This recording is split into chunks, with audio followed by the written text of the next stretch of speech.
लहलहाती फसलों से धरती, हर चेहरे पर है मुस्कान, खुशहाल हुआ है अपना किसान, पंजाब किसान। पंजाब सरकार किसानों की बेहतरी के लिए प्रतिबद्ध है। खाद, बीज और बिजली की आपूर्ति से लेकर फसलों का उचित मूल्य सुनिश्चित करने तक हर जरूरी कदम उठाए जा रहे हैं ताकि किसानों को अधिक लाभ मिले।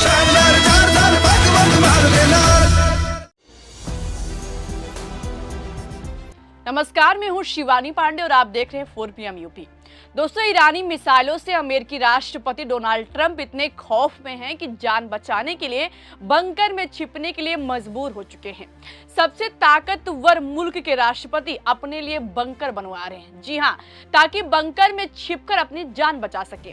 ट्रंप ऐसा बंकर बनवा रहे हैं जहां गोलियों का असर ना हो, ड्रोन से हमला ना किया जा सके।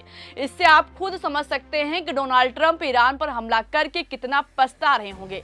घमंड में चूर डोनाल्ड ट्रंप के हाथ पांव फूलने लगे हैं। दोस्तों, ट्रंप बंकर कहीं और नहीं बल्कि व्हाइट हाउस के अंदर बनवा रहे हैं।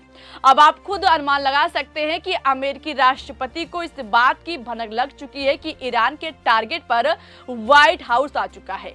ईरान अब अमेरिका के अंदर घुसकर तबाही मचाने वाला है और उसके निशाने पर ट्रंप भी आ सकते हैं। व्हाइट हाउस में कहां और कैसे बंकर बन रहा है, इसकी तस्वीर भी सामने आई है।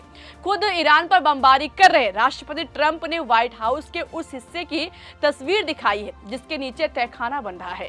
इसे व्हाइट हाउस का वॉल रूम कहा जा रहा है। ट्रंप ने कहा कि ये समय सीमा से पहले और कम बजट में बनकर तैयार हो जाएगा। व्हाइट हाउस का वॉल रूम ईस्ट विंग की जगह पर बन रहा है। इससे पुख्ता सुरक्षा के हिसाब से डिजाइन किया गया है। ट्रंप ने खुद पत्रकारों को तस्वीर दिखाते हुए बताया कि ये बुलेट प्रूफ और ड्रोन प्रूफ होगा, यानी गोली मारी जाएगी तो कांच में फंस जाएगी और ड्रोन से हमला करना आसान नहीं होगा। छतें कुछ इसी तरह की बनाई जा रही हैं। मतलब साफ है कि ट्रंप खुद समझ चुके हैं कि ईरान को छेड़ने का अंजाम बहुत बुरा होने वाला है, इसलिए ऐसा बंकर बनवा रहे हैं जिसको ना गोली भेज सके और ना ही ड्रोन के हमले से तबाह हो सके। अब ट्रंप की घबराहट इतनी बढ़ चुकी है कि उनको अपने ही देश में अपनी सुरक्षा की चिंता सताने लगी है। ट्रंप ने खुद बताया कि इसमें बुलेट प्रूफ शीशे वाली खिड़कियां होंगी और ड्रोन प्रूफ छत है। इस बंकर पर राजनीतिक और कानूनी विवाद भी है दोस्तों, क्योंकि अमेरिका में ट्रंप के खिलाफ जनता भी उतर चुकी है। अमेरिका के सभी 50 राज्यों में नो किंग्स यानी कोई राजा नहीं के बैनर तले हजारों रैलियां हुई। यूरोप, लैटिन अमेरिका और ऑस्ट्रेलिया में भी लोग सड़कों पर उतरे और ट्रंप के खिलाफ जमकर नारेबाजी की। वहां का विपक्ष भी ट्रंप की तरफ से ईरान पर की गई कार्रवाई से भड़का है, खुले तौर पर विरोध कर चुका है। सूत्रों का कहना है दोस्तों कि वहां के विपक्ष ने साफ शब्दों में कह दिया है कि सरकारी पैसों से बंकर का निर्माण नहीं होना चाहिए।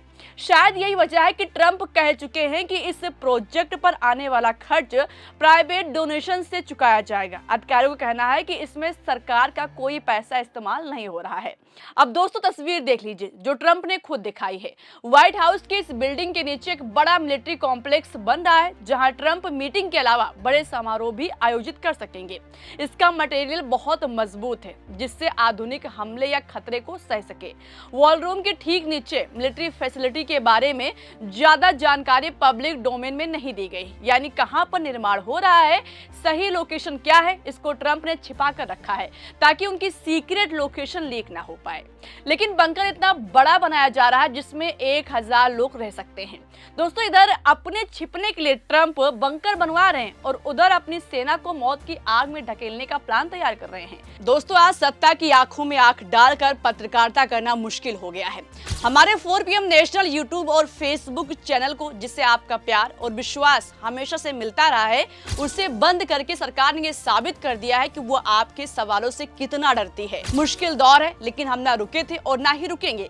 हम सच के लिए हमेशा लड़ते रहेंगे। ऐसे में 4 PM यूपी को ज्यादा से ज्यादा ज्वाइन करें और स्वतंत्र पत्रकारिता को जिंदा रखने के लिए जितना हो सके हमारा आर्थिक सहयोग करें। आपके सहयोग से ये जंग हम जीत कर रहेंगे। खबर है कि अब ट्रंप हवाई हमलों से परेशान हो गए हैं क्योंकि हथियार तो लगभग खत्म हो चुके हैं, इसलिए अब जंग को जमीन पर ले जाने की तैयारी कर रहे हैं, यानी ईरान में अमेरिकी सेना उतारना चाहते हैं। खबर है कि अमेरिका ने क्षेत्र में लगभग 2500 मरीन तैनात किए हैं। ये तैनाती ऐसे समय में हुई है जब वाशिंगटन में ईरान के खिलाफ सैन्य विकल्पों पर विचार किया जा रहा है। अमेरिकी राष्ट्रपति डोनाल्ड ट्रंप के सामने संभावित रणनीतियों पर चर्चा तेज हो गई है, जिसमें ईरान के महत्वपूर्ण तेल केंद्रों पर कब्जे का विकल्प भी शामिल बताया जा रहा है। यानी अमेरिका चाह रहा है कि अमेरिकी सेना को अब जमीन पर उतारो और ईरान में घुसकर उसके तेल केंद्रों पर कब्जा करो। खबर तो यहां तक आ चुकी है कि अमेरिका के 3500 सैनिक मिडिल ईस्ट में पहुंच चुके हैं और अमेरिकी राष्ट्रपति डोनाल्ड ट्रंप किसी भी वक्त उन्हें ईरान में घुसने और ग्राउंड ऑपरेशन शुरू करने का आदेश दे सकते हैं। इसको लेकर अमेरिकी सेना और इजरायली सेना के बीच एक बड़ी बैठक हुई है। अमेरिका और इजरायल के शीर्ष सैन्य नेताओं की ये बैठक ऐसे समय में हुई है जब पेंटागन ईरान में कई हफ्तों तक चलने वाले संभावित जमीनी सैन्य अभियान की योजना बना रहा है। द वाशिंगटन पोस्ट की रिपोर्ट में खुलासा हुआ है दोस्तों कि अमेरिकी अधिकारियों ने बताया कि ये तैयारी इसलिए की जा रही ताकि अगर अमेरिकी राष्ट्रपति डोनाल्ड ट्रंप संघर्ष को और तेज करने का फैसला लेते हैं तो लंबे समय तक सैन्य कार्रवाई की जा सके। लेकिन उधर ईरान ने कट टू कट कह दिया है कि ऐसी भूल करने की कोशिश भी मत कीजिएगा, नहीं तो हम तो बस इंतजार में ही बैठे हैं। अमेरिका अगर इस बार कोई गलती करता है तो फिर पलटवार ऐसा होगा कि तबाही का मंजर पूरी दुनिया देखेगी। हम सैनिकों को आग में झोंक देंगे। ईरान की संसद के अध्यक्ष मोहम्मद बाकर कलीबाफ ने कहा कि ईरानी सेना अमेरिकी सैनिकों के आने का इंतजार कर रही है, जिससे उन्हें सबक सिखाया जा सके।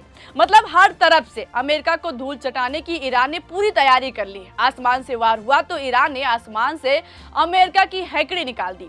अमेरिका के ऐसे ऐसे फाइटर जेट को मार गिराया जिसको मार पाना मुश्किल था, लेकिन Iran F-15 fighter jet, F-18 fighter jet, F-16 fighter jet को मार गिराने का दावा कर चुका है। अभी हाल ही में खबर सामने आई थी कि ईरान ने अमेरिका के F-35 स्टील्थ फाइटर जेट को हिट किया है।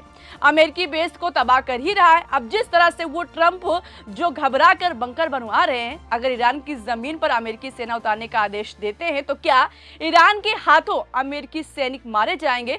जिस तरह से ईरान ने धमकी दी है कि वो जलाकर राख कर देगा, क्या अंजाम कुछ ऐसा ही होने वाला है? आपको क्या लगता है? आपकी जो भी राय है अपनी राय कमेंट बॉक्स में जरूर बताइएगा। फिलहाल इस खबर में अभी के लिए इतना ही। अगर खबर आपको पसंद आई हो तो वीडियो को लाइक और शेयर करना मत भूलिएगा। देखते रहिए 4 PM। मेरा नाम शिवानी पांडे है। नमस्कार।